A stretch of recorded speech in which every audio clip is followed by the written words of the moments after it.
웅장한 음악이 흘러나오는군요. FMC를 앞두고 있어서 그런가요? 네, 이제 FMC 결과를 굉장히 주목하는 그런 시간이고요.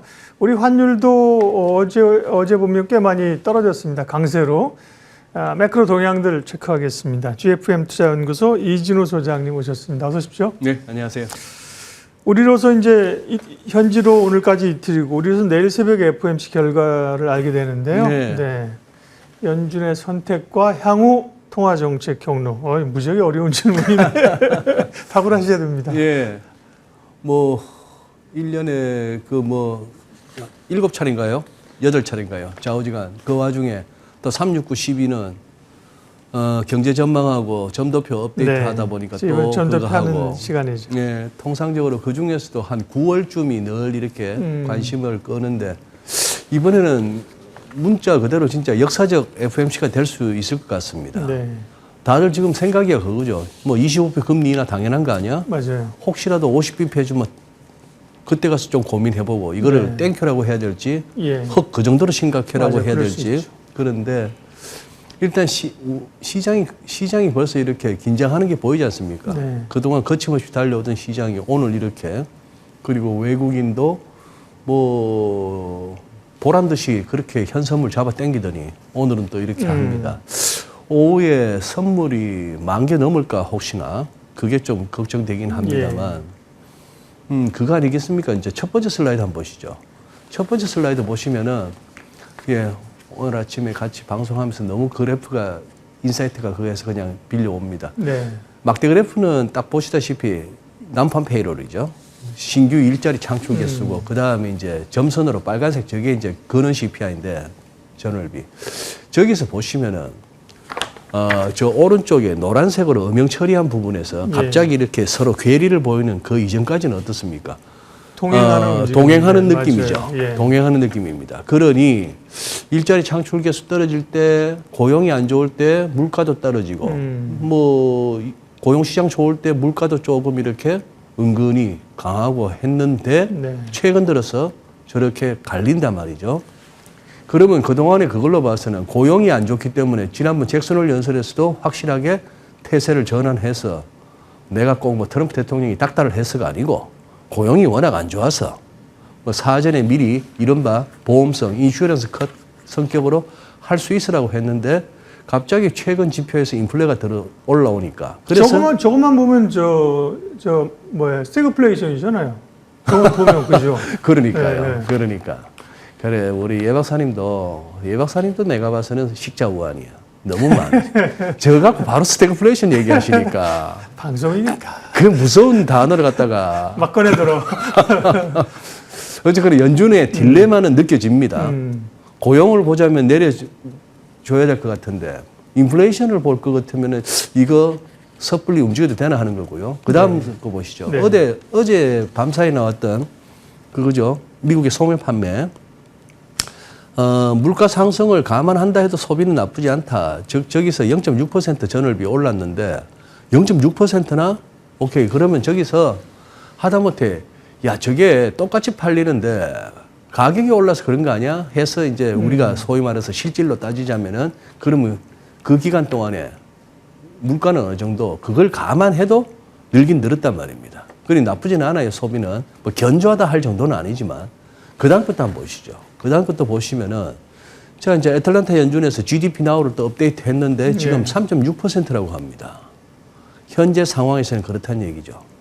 이거 경기 침체를 논하기엔 지표가 워낙 좋은데 여기서 1차적인 저의 늘 갖고 있는 의문. 금리라는 게 우선 예를 들어서 예 박사님 한 3% 성장하는 나라 물가 배제하고 3% 성장하는 나라 같으면 돈 빌려주면서 3%는 요구할 수 있는 거 아닙니까? 최소한. 그렇죠. 근데 거기에 예를 들어서 물가가 한 3%다. 그럼 6%, 5, 6%. 그러면 6%는 기본적으로 달라 해야 되는 거 아니에요. 그렇다면 지금 저런 식의 3.4% 정도로 갖다 예상하는 성장률의 나라에서 그러면은 지금 약 넉넉하게 그러면은 3%까지는 안 갔더라도 2.9% 얼추 하더라도 저게 벌써 6.1 6.3 이렇게 되니까 지금 연준의 4.5% 상단 그게 과연 높으냐 하는 의문은 생기는 겁니다. 자, 그런 상황인데 자 이제 넘어가 보시죠. 그 다음 또 슬라이드가 뭔가요? 자, 여기에 이 와중에 참 사진 세계 묘하지 않습니까? 지금 왼쪽은 스티브 마이런 결국 상원에서 아슬아슬하게 48대 47로 해서 통과됐습니다. 네, 어제 벌써 참석했더만요. 참석했는데 왼쪽에 저 사진은 재밌는 게 오른쪽에 보다시피 리사 쿡도 파월 앞에서 그다음에 코로나 때라서 그 밑에 보면은 크리스토프 월러가 이사됐을 때도 의장 앞에서 선서를 했거든요. 근데 지금 마이런 같은 경우는 저기 연방 판사 앞에서 이렇게 선서하는 모습입니다. 의장한테 안 갔군요. 의장한테 안 가고 저렇게 뭐 서로 얼굴 보기 껄끄러웠는지 뭔지는 모르겠는데 저기다 대놓고 엘리자베스 워렌 저기가 뭐 정치적으로도 늘 민주당의 뭐 대선 후보로 잠룡으로 거론되는 정치인이기도 한데다가 저기다가 위치 자체가 상원의 은행위원회 쪽에 또 이렇게 꽤나 그거 합니다. 그러니 연준의 보스라면 보스네. 어제 저 마이런의 저 상황을 보면서 했는 얘기가 트럼프의 양말 인형이다. 그런 식으로 삭스 퍼핏 이런 식으로 했는데 양말 인형 보시다시피 왜 이런 거 양말에 네. 사람 손을 넣어서 입도 벌리고 뭐 흔들기도 하는 저기 이제 트럼프의 꼭두각시다 이런 식으로 이제 얘기했습니다. 지금 이제 정치적으로 굉장히 리사 쿡 사태나 이런 것들은 우리 시청자분들도 잘 아실 테니까 굉장히 파월 의장에 대한 어떤 사태 압박 이런 것도 이례적이고 과연 그래도 되는 것인가 하는 논란도 있는 와중에 저기서 25bp 이하의 반대표는 몇이나 될 거라고 제가 제목 달았는데요. 페드 워처들 중에 이번에는 아주 이상한 상황. 그래서 닉 티메라우스가 스트레인지스트 FOMC 미팅이라고 합니다. 가장 이상한 그런 식으로 하는데 25bp 이하에도 반대표가 나올 수 있다? 25bp 해서 예를 들어서 결정은 25bp로 하는데 네. 성명서에 보니까 근데 여기에 반대한 위원이 3명이나 된다. 예를 들면 월러, 바우만 이사 그리고 마이런 이사까지는 25bp가 아니라 50bp 이나 해야 된다고 해서 반대를 했다라고 할 수가 있다는 것이죠. 반면에 또 하나 그런데 이나가 아니라 동결을 해야 된다면서 반대표를 던진 사람도 나올 수 있는 거예요. 리사 쿡 열받아가지고.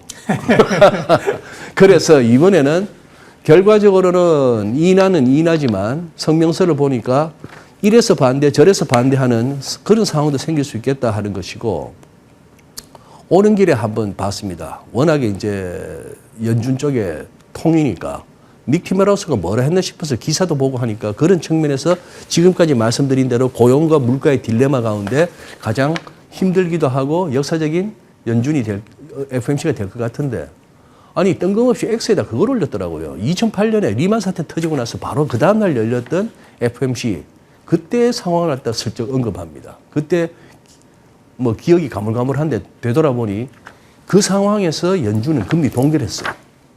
리만 사태 다음날. 네.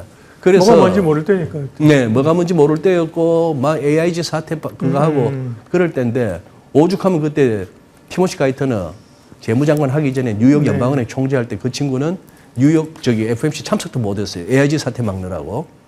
그래서 그때 뭐 헨리 폴슨 등등 해가지고 막 했던 게 버냉키까지 동원돼서 7,500억 달러 타프라고 트러블드 에셋 릴리프 프로그램 해가지고 7,500억 달러 갖다 쉘이 그냥 풀어주서 AIG한테 주고 야 뭐 갚을 거 다 갚아 해서 덮고 갔던 게 금융위기고 리만 사태였습니다. 그랬다가 나중에 허겁지겁 금리를 내리긴 했습니다만 이걸 슬쩍 올리니까 다들 그러는 거예요.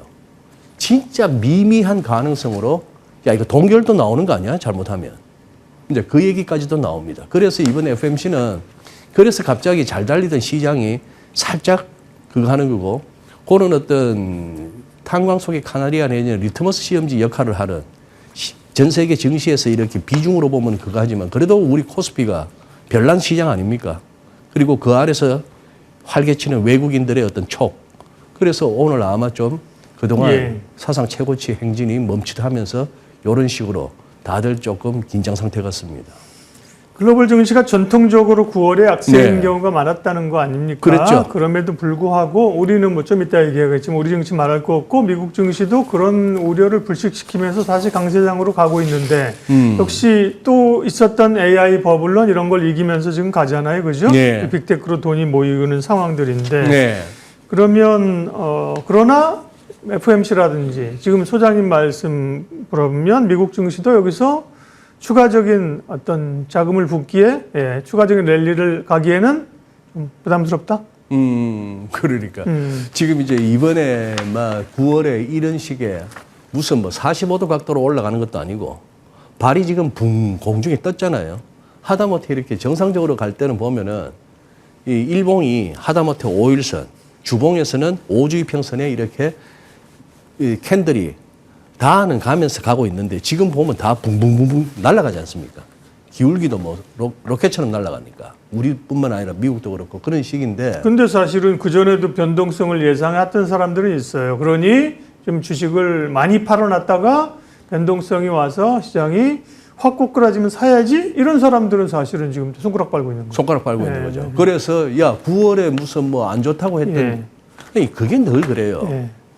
2021년 같은 그럴 때 삼성전자 10만 가고요. 뭐가 하면서 했던 거기에 그때 확 달라들었다가 지금 이 꼬꾸라졌을 때 그때 그 꼭지에서 더 간다고 했던 사람들은 욕 안 먹습니다. 보면 잘 생각해 보십시오. 맞아요.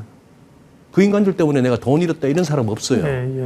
그냥 쑥 넘어가는데 이럴 때 보면은 막 날아가기 전에 조심해야 됩니다 했다가 그냥 장이 날아가면 저 인간 때문에 돈 못 벌었다고 욕은 디립다 먹어요. 맞아요. 그게 얼마나 꼬달팠으면은 곰 중에 곰이었던 모건 스탠리의 마이크 윌슨이 완전 태세 전환해가지고 요즘은 그냥 톱니급으로 변했지 않습니까? 이래도 오르고 저래도 오른다. 뭐 이런 식으로 했으니 그게 직장 생활 하기도 편하고 자기도 마찬가지 아니겠어요? 모건 스탠리 무슨 영업하는 직원들한테 야 맨날 리서치하면서 빠진다 그러면 어떡하냐 소리 들었으니 뭐 그런 건 있겠습니다만. 자, 저 그래프도 아까 그 송정인 대표하고 했던 거기에서 제가 또 인용합니다. 저게 뭐냐 하면 저 빨간색 저 친 부분이 뭐냐 하면은 저기 9월인데 9월도 상반을 하반을로 나눈 거예요. 그랬더니 상반을은 고만고만한데 하반을에 보시면은 평균적으로 그러나 중간값을 보나 훅 빠져가지고 그래서 늘 전통적으로 안 좋았다는 얘기입니다. 제가 지금 제목을 단기와 중장기에 따라서 매매 전략은 달라져야 한다라고 말씀드리는 이유가 저런 게 볼 것 같으면 야 그러면은 좋아. 그래서 9월은 전통적으로 안 좋았는데 이번 9월 상반을 좋았어. 지금 이미 하반을 접어들어서 이틀이 지났는데 그럼 지금 오늘 포함해서 아직 10거래일 남았습니다. 9월이. 여기서 그러면 9월 달에 벌었던 걸 까먹는 거야. 그 가능성은 염두에 두셔야 되겠죠. 그것이 단기적인 관점입니다. 반면에 중장기로 딸 것 같으면 그래 봐야 길게 가내죠. 그렇죠. 10월부터는 이제 올랐어요. 그리고 지금 우리 주변에 아시잖아요. 이거 언제 빠지냐? 지수 기준으로 한 5%, 한 뭐 감사하기야 한 10% 빠지지만 나는 땡큐다 하면서 지금 붙들고 지금 그 기회만 기다리다가 지금 외 박사님 말씀에 따라 손가락 빨는 분들이 많잖아요. 그래 이게 빠져봐야 얼마나 빠지겠습니까만 저런 거는 이제 조금 염두에 두셔야 되겠죠. 알겠습니다. 국내 얘기를 하겠습니다. 저희가 이제 어제 예고하면서도 피봇이란 단어를 이 단어가 뭐였지? 오랜만에 들어가지고 그죠? 피봇이란 단어 저희 예고했어요. 그러니까 그 어떤 방향 전환이잖아요. 그죠? 금리가 쭉 오르던 국면에서 이제는 횟수의 문제이지 어쨌든 내리는 국면에 어떤 고민들을 했고요. FOMC와 관련된 생각할 걸 많이 해주셨고 환율이 사실은 그전에도 오셨을 때 그리고 계속 우리 원화가 달러는 약한데 원화는 왜 이렇게 계속 약하냐 1390원 뭐 그죠 뭐 이랬는데 이제 좀 움직입니다. 1310원이 밀리고 이런 것들은 결국 뭐 달러 수합 뭐 이런 기대감인가요? 글쎄요. 거기에 대한 기대감일까요? 만약에 그게 된다면은 지금까지 흐름으로 봐서는 미국에서 우리 정부의 그런 어떤 제안에 대해서 선뜻 뭐 받아들일 것 같지는 않은데 그렇죠. 현재까지는 만약에 우리가 두 번 경험했지 않습니까? 리만 사태 때 경험했고 코로나 때 경험했고 리만 때 한 300억 달러, 코로나 때 한 600억 달러 통화사업 해준바 해서 기한 정해놓고 가다가 또 연장도 한두 번씩 가지고 했던 그 기억이 있는데 지금 우리가 원하는 거는 무제한 기한 없이 가자 해달라는 것이고 미국은 그러면은 그걸 받아들일 수 있을 것인가 하는 건데 만약에 그게 받아들여진다면은 아마 우리 환율 많이 떨어질 수는 있겠죠. 그러나 지금 우선 달러 인덱스부터 한번 보시죠. 달러 인덱스부터 보시면 우하향 채널에 거의 하단까지 와 있습니다. 그리고 지금 저기 기사 하나 이렇게 캡처해놨지만 우리 얼마 전에 들었던 얘기. 트럼프 대통령은 작년에 대선 때도 그랬고 집권 이후도 그랬고 어쨌거나 약달러를 갖다 원하는 걸 알고 있고 연준은 이제 내릴 것 같고 ECB는 대충 끝냈고 금리나 BOJ는 이번 달은 아니라 하더라도 결국 올릴 것 같으면 달러는 내려주는 게 맞는데 그다음 우리 차트 한번 보시죠. 그다음 우리 달러원 차트 보시면은 네. 우리 달러원 차트를 보시면은 저것도 약간 그거 합니다. 일단은 1,400원은 단단하다 위가 하는 게 저 구름대가 딱 맞고 있는 게 1,400원입니다. 근데 지금 이제 요거는 저점끼리 연결했던 조선 저 선도 깨고 내려갈 수 있는가가 이제 관건인 것 같습니다. 요거 아마 FMC 이후에 그거 하는데 아니면은 네. 바로 최근에 봤던 저 저점 근방에서 다시 이게 그러게요. 막힐 수도 있고 하는 그럼 그런 위에는 상황인데 막혀 보이네요, 확실히. 위에는 그렇죠? 1,400원은 막혀 보이고 그러게요. 네. 지금 기술적으로는 현재는 약세 흐름입니다. 그런 상황인데 한번 예단하고 싶지 않습니다. 한번 보고 하시죠. 저기 FMC 이후에. 네. 네. 다음 국내 증시로 마무리하도록 하겠습니다. 네. 뭐 우리가 8월이 우리가 어려웠고요. 9월도 네. 좀 조심하자고 했는데 결국은 뭐 정책적인 문제가 그렇죠. 네. 대주 양도세 뭐 건도 아닌 걸 가지고 오래 끌다가 그죠. 네. 하지도 못할 걸. 하지도 결국 어쨌든 네. 뭐 그걸 기점으로 해서 이제 주가가 또 오르기 시작. 금리나 기대감도 뭐 굉장히 그 외국인의 매수 그리고 굉장히 강한 상승세가죠. 네. 예. 나오고 있습니다. 이제 어떻게 해야 될까요? 예, 뭐 짧게 이렇게만 말씀드리고 싶네요. 차트 한번 보시죠. 저기 밑에 있는 빨간색 저 우상향 선은 금융위기 때 저점에서부터 그동안 저점끼리 연결했더니만 코로나 때도 그 정신없이 떨어지는 와중에도 저 선에서는 막혔습니다. 오케이. 그다음 위로 한번 당겨 볼게요. 위로 당겨 보면 시작하는 시점은 88년 88 올림픽 할 때 처음으로 1000포인트 갔던 그때입니다. 차트를 조금 이렇게 한번 압축 저 때부터 해서 쭉 보면 우상향 채널이 나오죠. 네. 채널이 나오는데 채널 한번 벗어났던 때가 코로나 때 랠리입니다. 근데 저 때는 우리가 이제 인정해야죠. 오버했잖아요. 오버했다 보니까 같은 속도, 같은 기울기로 훅 떨어져서 그러니까 결국 저기서 보면 쭉 갔다가 다시 떨어졌는 저 위치. 그러니 다시 떨어졌던 저 위치부터 네, 생각해 저기죠, 보면은 저기. 네. 저거는 나머지는 전부 저거는 돈질이었지 뭐 펀더멘트는 없었다는 얘기입니다. 근데 이번에 다시 열었어요. 이번에 다시 열었으니까 네. 우리가 고민할 거는 지난번 코로나 때 랠리하고는 다른 건가? 진짜 대한민국의 패러다임이 새로 바뀌는 건가? 이제 정책 기대감이나 뭐 여러 가지 측면에서 이제는 채널 위를 생각해야 되는가? 요거 한번 고민해 보시죠. 저항선이 지지선이 되는가? 그럴 수도 있죠. 그런 측면에서는 3천은 지금 상황에서는 3천은 굉장히 강한 지지선이 될 겁니다. 네. 네.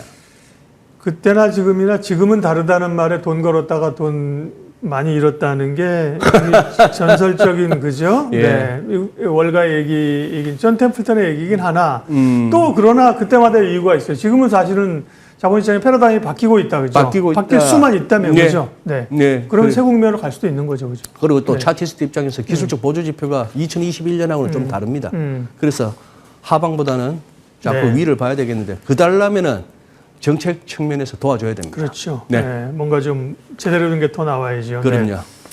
오늘 이 정도까지 하고요. 내일은 페트라 자산운용 용환석 대표님 오랜만인데요. 내일 오시는데요. 이제 내일은 우리가 새벽 되면 오늘 이진우 소장님과 우리가 고민한 연준의 결과를 어쩌면 형태든 보게 될 것이고요. 네, 그렇죠? 코멘트 그렇죠. 시장 반응까지 보게 되니까 또 할 얘기들이 많을 겁니다. 내일 이어가도록 하겠습니다. 오늘은 GFM 투자연구소 이진우 소장님 함께했습니다. 고맙습니다. 예, 감사합니다.